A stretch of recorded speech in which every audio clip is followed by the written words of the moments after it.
Okay, so today we're talking about Trisha Paytas, and Trish actually hasn't been in too much drama recently.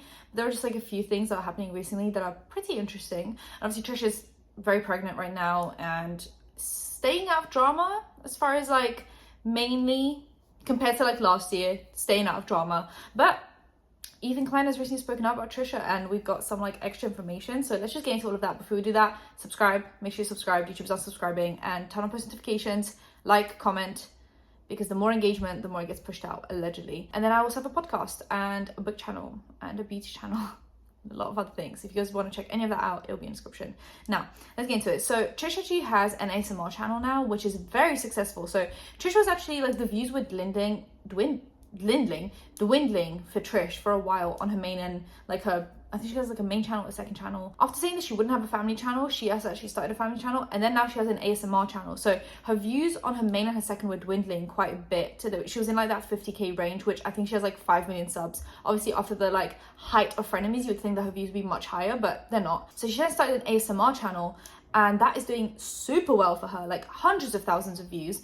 People are clearly super interested in it, and it helps her do the thing that she's really passionate about, which is like role play and dressing up. And you know, she dresses up for every different ASMR video. She does different like themes and topics and yada yada yada. People are loving it. But she recently did something that clearly there was like a bit of an age drop off point, because she dressed up as Snooki from Jersey Shore, which is like a early 2000s show, reality show, and we still remember it. Like people my age and older still remember it, but I'm assuming like the new TikTok audience, like the 13-year-olds, were not there for the Jersey Shore hype, so they just did not understand the Snooki vibe. And when she posted dressed up as Snooki, she posted a clip of it on TikTok. Okay, well that's you. But on the other hand, me, I'm gonna turn up. And people are like, this is controversial. Like they were just going at her, being very confused as to who she dressed up as, like what it's supposed to be, just being very confused. And she had to post like an update being like, hey, like this is Snooki from Jersey Shore. Okay, a little fun fact about me is, minus the Snooki wig, this is how I actually dressed and wore my makeup in 2009.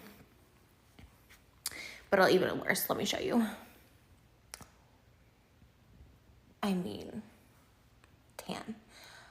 I had like a serious problem. I had serious body dysphoria, all of it.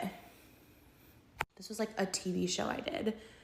I really thought tan just made me look more appealing, less puffy, and then the black eyes. I mean, I really thought I was like Pamela Anderson with the smoky. I even was on the first season of My Strange Addiction because I really did tan in tanning beds all the time. So bad for you, don't do it. And this was another interview about my tanning. But seriously, don't go to tanning beds. They're so dangerous, and I faced a lot of consequences for it. Okay, thank you. I thought this was fairly obvious. I guess people did not get it. And this foundation is actually foundation when I'm a little tanner. This is like my foundation. But it's for my ASMR channel. Snooki, here's the proof. And of course, about to smash this jar of pickles. So I'm just seeing like the age barriers between the different generations on social media is pretty interesting. I just felt really old seeing this. The fact that people are like, who is this? Like, what are you role playing as? I felt so old for a minute. Anyway, so changing it slightly, obviously frenemies ended and everyone thought they would get back on air, and it just didn't. Like they had multiple arguments before where Trish would walk out and then she would come back like a week later, and everyone thought this was like the same thing, and then it just got worse and worse and worse. And then we had that 5% thing where Trish was just going at everyone, and then her sister got involved, and then Ethan got involved, and the whole crew got involved. And then obviously Trish started talking about Hila, and then Hila stopped talking to Moses, and then Moses and Trish actually got married, and now they're pregnant, and now Moses is allegedly not talking to Hila, and it's just like a whole mess. Because it was a family business, it's not only just like colleague drama, it's also like family drama, which is an extra step. Ethan actually recently went on Howie Mandel's podcast. That was a mouthful for some reason. And they spoke about Trisha Paytas because Howie actually met Trisha a few times, and Trisha was actually a huge fan of Howie, which is pretty interesting. So he actually brought up the recent clickbait of frenemies. So Ethan actually posted a recent episode of frenemies that was clickbaiting like the comeback of frenemies, but it just wasn't frenemies at all, and frenemies is not come back. But I guess it was just like an easy paycheck. Not shading Ethan, you would do it for a paycheck too, but I'm just saying it was easy clickbait, right? And they actually didn't watch you could tell that like they didn't watch the episode, so they were like, oh my god, is frenemies coming back? And Ethan was like, no, it was completely clickbait, like it's never coming back, but it was just clickbait. Would you ever come back with frenemies with anyone else, or no? No. It's dead. No, Forever. with your brother-in-law. Just you and your brother-in-law. No. No? I would. We got to bring the family It was a together. fun time. It was a good experience, but, it ran its course. And Should we call him now? So they started digging into it and they asked if they're all on good terms, and Ethan said no, they're actually on awful terms. I don't think you're doing it with her anymore, but there was that, what's her name, Trish? Are you on good terms with her? No, horrible. Howie actually met Trish on America's Got Talent, and then also when she was dating Jason Nash is what he said. So he met her twice. They mentioned the 5% drama, which is obviously, it's so petty looking back on it. It's crazy they were arguing over 5% of the money. And Ethan said that the wedding set everything off and that Moses doesn't talk to Hila anymore. She's married to my brother-in-law. No. Which is the craziest thing. Wait, I didn't know that. That's kind of what set everything spiraling out of control. My wife's brother they're married and she's pregnant, and it's really sad because, it's never good to be estranged from your family. Wait, but does your wife talk to her brother? No. Because they kind of expected them, like they were dating and yada yada, but they kind of expected it to dwindle and not last that long. And then they got married, and then obviously Hila and Ethan weren't invited, but the other sides of the family were invited, and it apparently caused an even bigger rift than what was already there. And then Trisha Paytas became obviously pregnant, and Ethan started borderline shaming Trish and being like, yeah, Trisha's gonna be a mom now, like, yay. And they're having a child? Yeah. She's gonna be the mother? Oh, baby. See, Don't that's say a anything controversial negative. take. Yeah. Did I do? No, I meant that like, I'm just trying to... Well, let's unpack that, Howie. What do you mean by she's going to be a mother?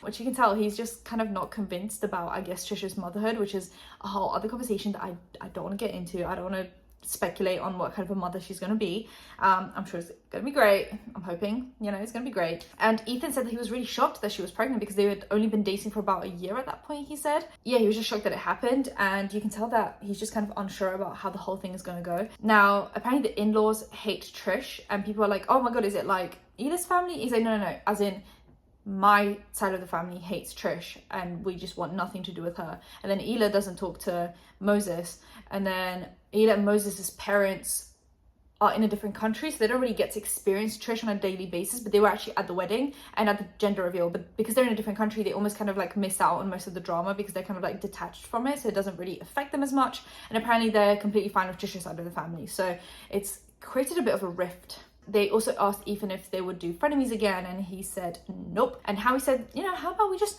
call Trisha? And that reminded me of like the Kris Jenner meme with Taylor Swift. I'll try and find it, where Kris is like, well, how about we just get Taylor on the phone? What would happen if you just called Taylor up?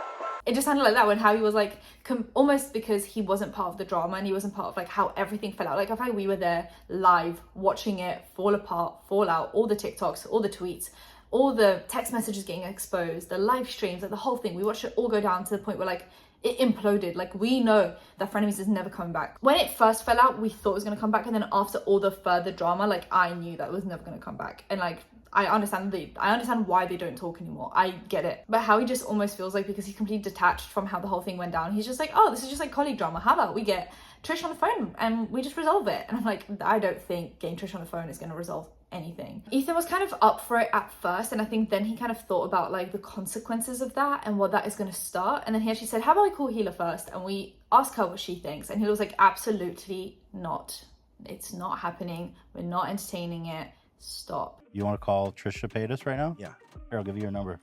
Let me check with my wife first. That Trisha thing is the one place where I got to tread carefully, and it sucks. So you can tell Ethan like had that inkling first. He was like, oh yeah, sure. And then he was like, no. And apparently he says that when it comes to the topic of Trish, whenever he goes on someone else's podcast or somewhere else to do something, he apparently heavily debates this with Hila, because Hila's very against talking about Trish or any family issues on the internet, because she feels like it makes things worse and it just creates unnecessary drama in the family, like behind the scenes. Like she doesn't mind drama online, but once it bleeds into your personal life, it kind of becomes a bit of a issue. So they apparently talk a lot about like what he's allowed to say online, what he isn't allowed to say, because she's very sensitive about, understandably so, about like the family issues that it causes.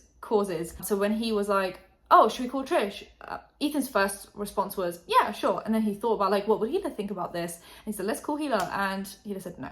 So we didn't really get the Trisha Paytas phone call, but maybe that's for the best. I don't think a phone call is going to fix the year-long family drama, beef, and etc. that has been going on.